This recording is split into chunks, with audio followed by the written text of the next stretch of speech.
Hello guys, ese nawe uri muri ba bantu bavuga ngo gufungura YouTube channel ngo ni ugukina, ngo ni ukubura icyo ukora, cyangwa se nawe uri muri ba bantu nk'ubwo wabuze uko wafungura YouTube channel ukabura umuntu ubigufashamo, nyine ukaba wifuza kuba wafungura YouTube channel. Rero bana nanjye muri iyi video, niba warabuze ko ufungura YouTube channel uranyandikira muri comment uvuge ngo fasha, ndagufasha nkwereke uko wafungura YouTube channel.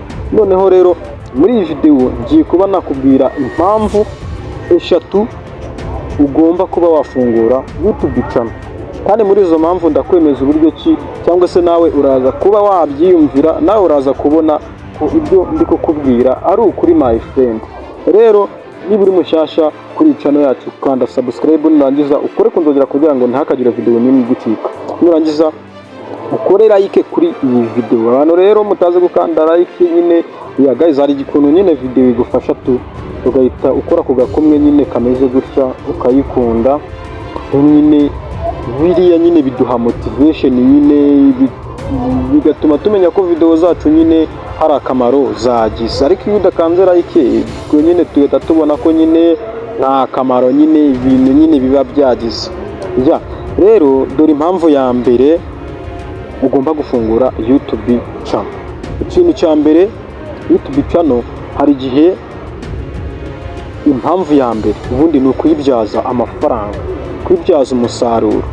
Kwibyaza umusaruro rero ni ugushyiraho video warangiza ugashaka n'undi y'amasaha 4,000, then nyine barangiza bakaguhemba ukuzuza nyine ibisabwa. Impamvu ya kabiri rero ngiye kuba nababwira ari nayo yanagufasha guys, ushobora kuba ucuruza nk'ibintu bitandukanye, noneho wamara gucuruza ibintu bitandukanye ukumvikana n'ubucuruza ibintu, wenda suppose ucuruza ibintu bya electronique, hari abantu nyine benshi baba babikeneye.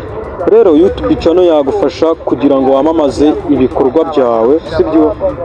Noneho kugira ngo wamamaze ibikorwa byawe ujya kuri YouTube channel yawe ukerekana ibintu, ukavuga ducuruza ibintu ibi n'ibi gutyo nyine iki ni ikintu cya kabiri YouTube channel nyine ugomba kuba wayifungura.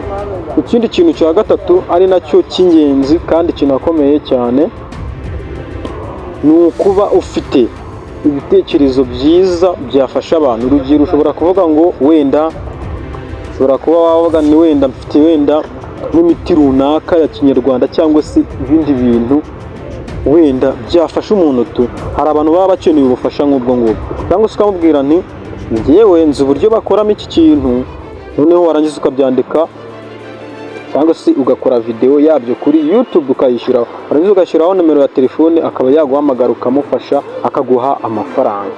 Ibyo bintu birafasha cyane. Bityo rero ntugasuzugure YouTube channel guys, nyine jya ubikora ari ibintu bikurimo, utabikora ari ibintu by'imikino, sibyo?